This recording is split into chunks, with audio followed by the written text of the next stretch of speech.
Welcome to Through Ancient Eyes. I'm Gail Heaton. If you're new here, I want to let you know that each week I will share an insight from the ancient Near East, the culture of Torah. And I do this to help us to uncover just how much better our God is than any of the other powers that we might ever want to put our hope and our trust in. So each week I'll give you like a little piece of this ancient Near East culture that I've taken from the week's Torah portion. And I do that so that you can better understand what the ancients were up against. Because when you can understand their worldview and their mindset, you're going to get a greater sense of how God met them, like right where they needed him to. And when you when you can see what he's done for the ancients, I think you might trust him just that much more in your own life. So we are in the Torah portion called Mishpatim, and that means laws or commandments. So this Torah portion this week, it starts out Exodus 21:1, and these are the laws you are to set before them. Okay, you know how we have chapter breaks in our English Bibles, right? Well, there were no chapters or verse divisions originally, so these were added pretty much for the sake of convenience. They're kind of artificial and it's sometimes it's kind of random. And sometimes they lead us to interpretations that we don't need to have. Like when these artificial chapter breaks make us think that there's, like in the case of last week's Torah portion and this week's Torah portion. Okay, so these artificial chapter breaks um, kind of make us think that there's a separation between the subjects, like what we talked about, the Ten Commandments. Well, we didn't specifically in this lesson. We didn't specifically talk about the Ten Commandments, but if you were to read last week's Torah portion, right? So there's not really a separation from what's being talked about last week with the Ten Commandments and this week, the reading that's starting in Exodus chapter 21. So the problem is that if we view this chapter 21 as separate from those magnificent 10 commandments from the previous chapters, then it's easy to get bogged down in what seems like a list of rules and regulations, right? The things that we find in this week's Torah portion. And if we see them separate, then we're not going to view this week's words as also reflecting the loving heart of God like would see with the Ten Commandments. So I want to show you that what we're reading now, starting with chapter 21 in this Torah portion, it's just a continuation of the Big Ten. Um, Bill Bullock of Biblical Lifestyle Center, he years ago he calls he still calls them this, but I learned this years ago. He calls them the 10 words of empowerment, which I think is just a beautiful way to look at Torah, empowering us to live a life that we're designed to live. Okay, so I'm saying that it's all one continuation, okay? And so I got to tell you how I know this, right? Well, it's all because of a single little Hebrew letter, okay? So the first word of Exodus 21:1 in Hebrew has this letter Vav, which looks like a V, all right? Um, the translation Va'ale HaMishpatim Asher Tasim Lifnahim. Okay. Now, I learned this from Jonathan Rabbi Sachs. Rabbi Jonathan Sachs is his name, of blessed memory. In that Torah commentary, um, I don't think this wasn't the same one I mentioned last week. This is a different one. Covenant and Conversations in Exodus. That's this one. The book of redemption, a weekly reading of the Jewish Bible. So, this letter Vav, it's sometimes a connecting term, which would indicate that it's a continuation of what came before, right? So it's purposefully indicating that what follows is not something entirely separate. Now, the issue is, unfortunately, that this Vav, it's most commonly translated as then, but some um, of our English translations just completely omit it altogether. But the proper translation of this little Vav is and. All right. So, verse verse 1, and these are the ordinances, laws. Okay? So what's being discussed is a continuation of this glorious revelation at Sinai from last week's Torah portion. So what does this mean? We're still hearing from God, right? So this same one who spoke the universe into function and purpose with his breath, he has more to say, more to breathe on us about morality, how to treat others, how to treat especially those who we don't naturally like, or those who are weirdly different from us. And because these are God's ordinances, they're spiritual and they're lofty, right?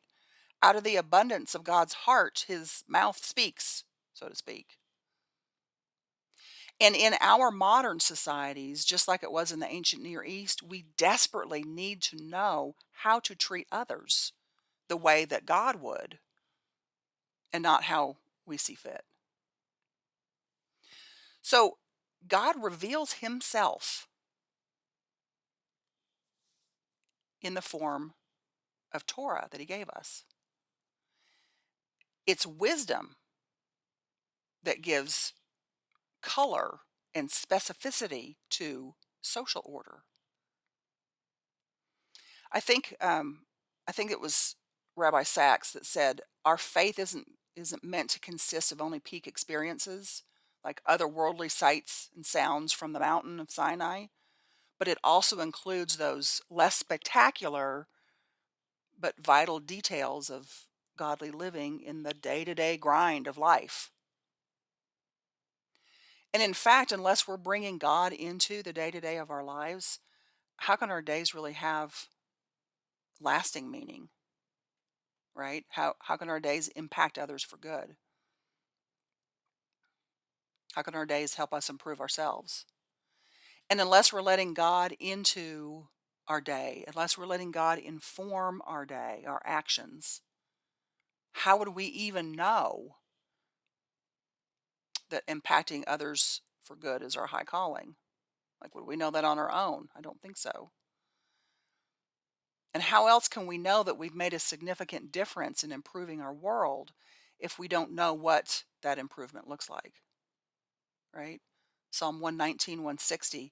All your words are true. All your righteous laws are eternal. So the whole of the law, that's, the Mosaic code. And biblical scholars will often compare and contrast this legal code with others from the ancient Near East. You may or may not know this, but the Mosaic code, that's not the earliest law code written down from the ancient world. There's some law codes from Mesopotamia that have been discovered, which are centuries older. Maybe you've heard of the laws of Hammurabi. So Hammurabi was that Babylonian king who wrote them. He like 1792 to 1750 BC. And then there's some law codes that are even earlier than that.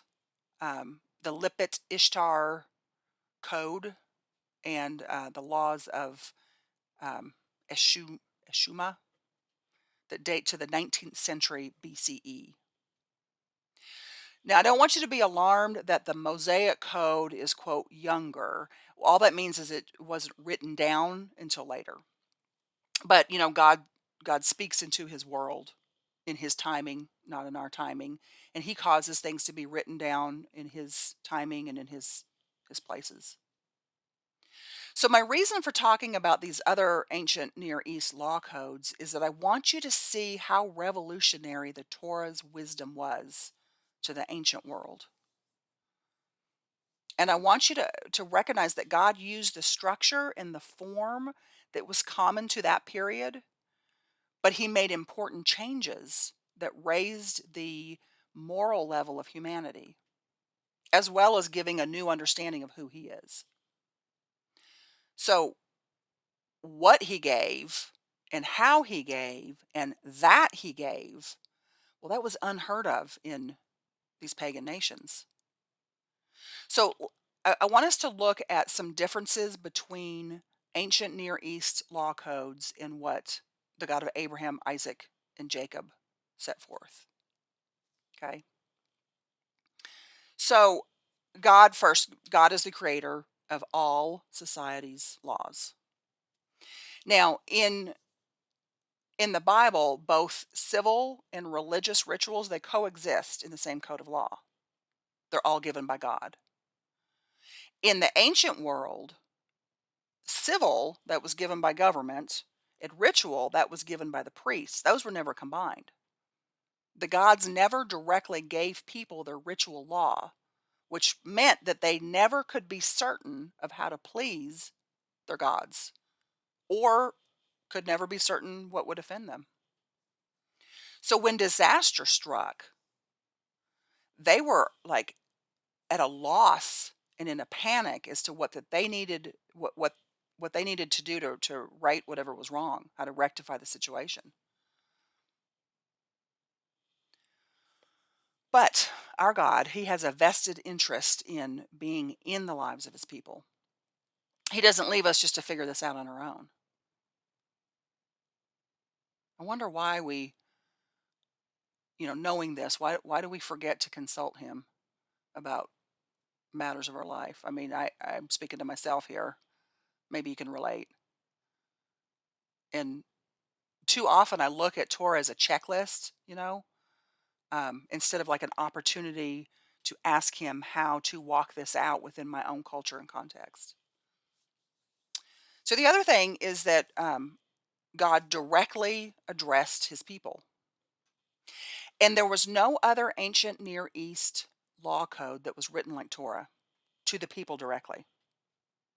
Now, as we saw last week, um, what makes uh, God's covenant so different is that he didn't just make it with Moses, right? But the covenant is made with all the people. Deuteronomy 5, 1 through 2.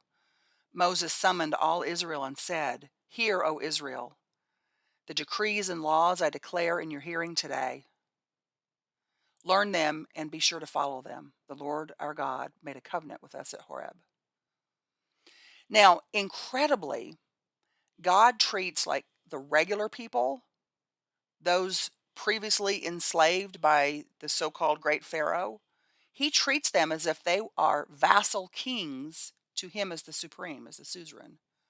He elevates them to this level of dignity that would have been unheard of in the ancient world. So God's way invites intimacy with everyone and introduces his personal caring for all people that are willing to come.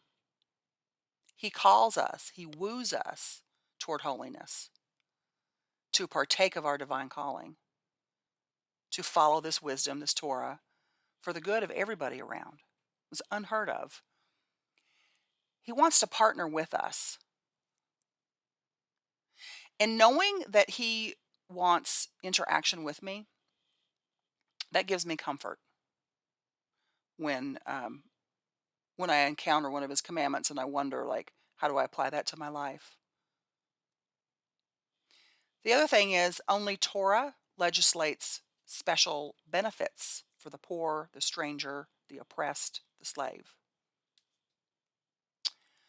So doing good things for others for the sake of that person and not how it benefits us, this is a huge aspect of God's Torah, right? So, social researchers studying human behavior today, they say that we'll forego rewards to spare others, but we're not really willing to experience what it's like to feel harm to help others. So, this idea of altruism, it is part of the human capacity, but it's something that we kind of have to grow into. We are innately cooperative, but as a means of survival. We're not necessarily on our own. We're not necessarily cooperative um, or other thinking all the time if it doesn't affect our survival. That's what the social sciences say. So God's Torah demonstrates his positive qualities of caring for the poor, the oppressed, unlike those capricious gods of the ancient Near East. God demonstrates justice and righteousness. And he shows what these qualities of his are like in real time with real people and real examples. And that's what we're seeing this week in the Torah portion. How to treat people, right?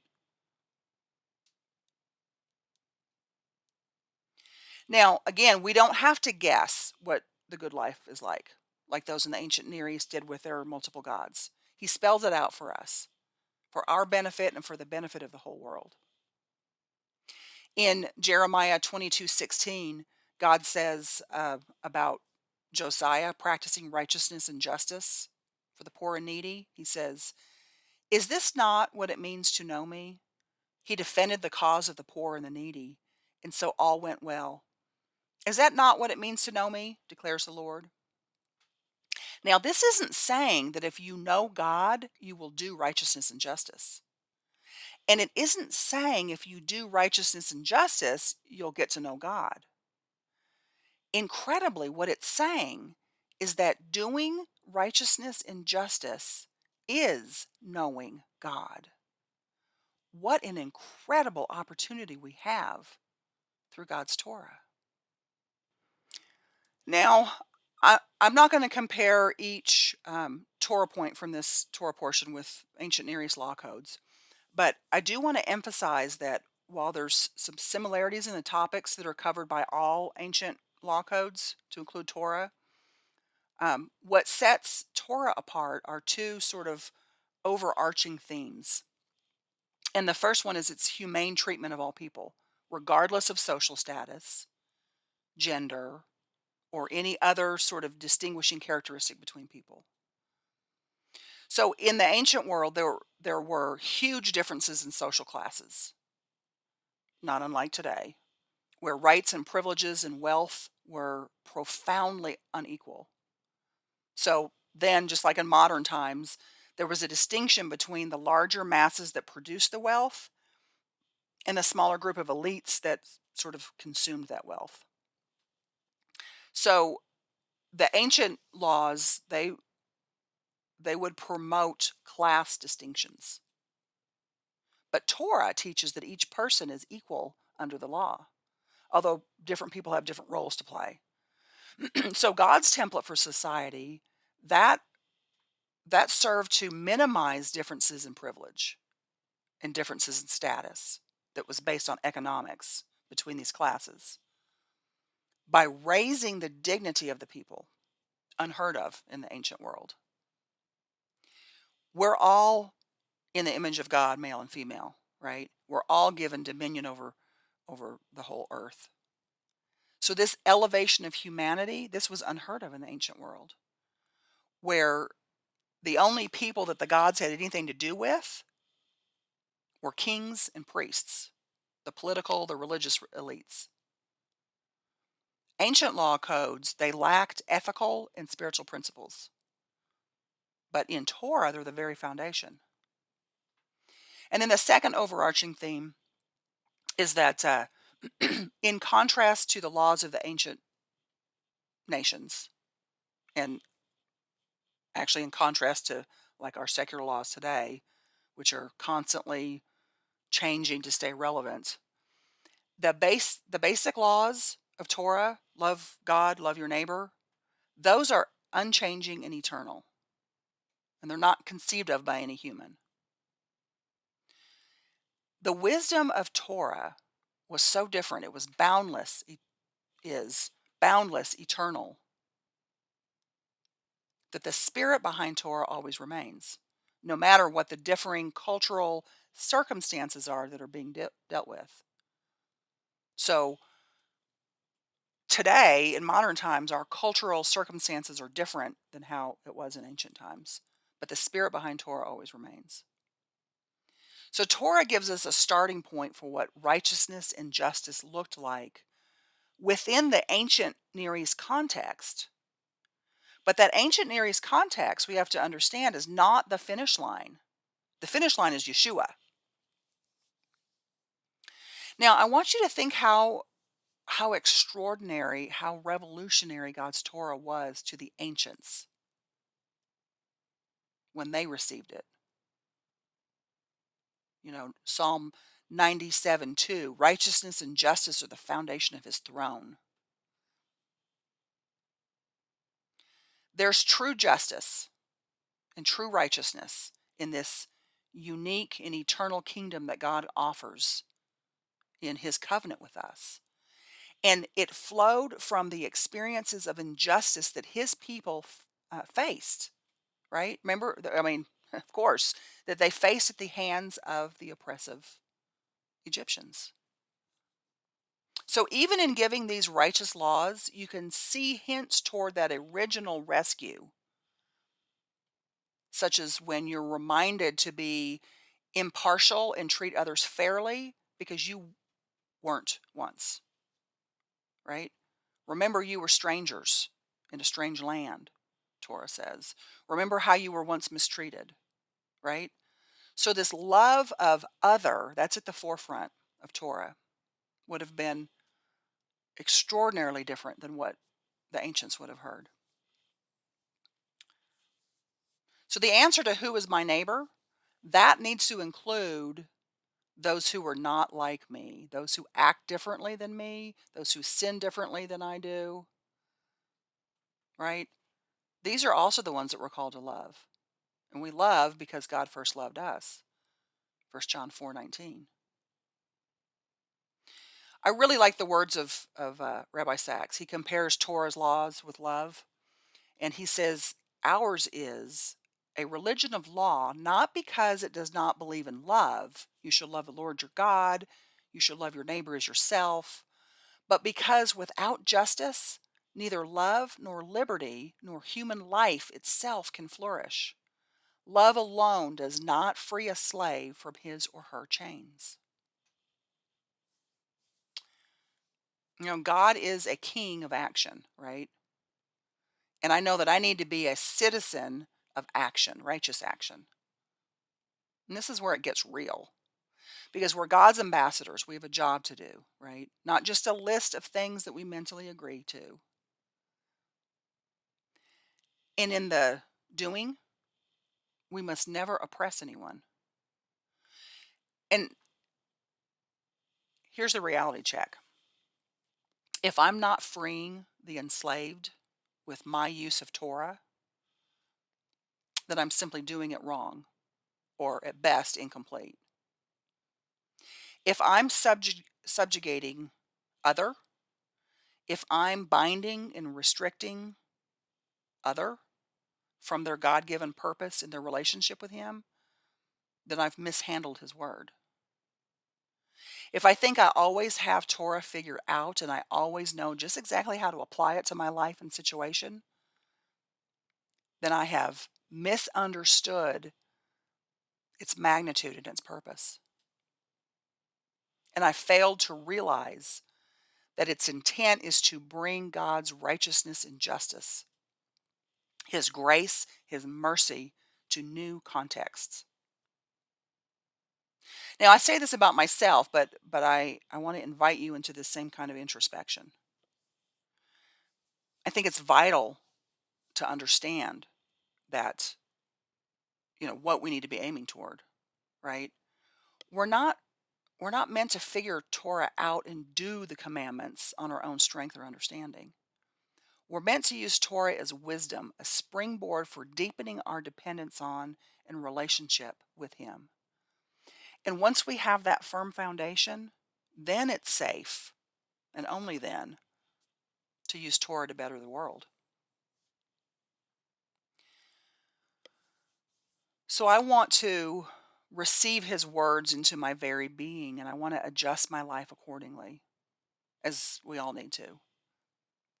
And I think only then should we seek to be teachers and disciplers of others. You know, we can't teach, show, or train what we don't know ourselves, what we don't do ourselves, right? We can't take someone to a place that we've never been, but together we can go as we learn together. It takes humility. I want to encourage you to pray and meditate on Psalm 119 in conjunction with this Torah portion, and ask our Father to show you Torah's beauty. And if anything feels burdensome, ask Him why. And ask Him to exchange that burden for the nearness of His breath. And let Him breathe His Spirit into your walk, no matter how long you've been walking this walk, reminding you and empowering you to live His ordinances out with Him and not just for Him.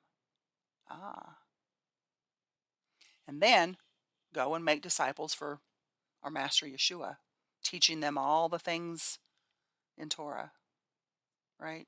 It's a good life that we can have in Him.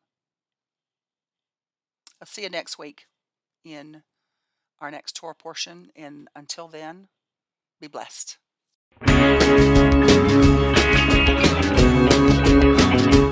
We are richly blessed to bring you what we believe is the fullest, most diverse, yet up-to-date progressive teachings, discussion, and prayer programming you can find anywhere on this planet. Be sure to take the tour of the MessianicLambRadio.com website. I'm Susan Hugie, thanking you for joining us on the Messianic Lamb Video Network.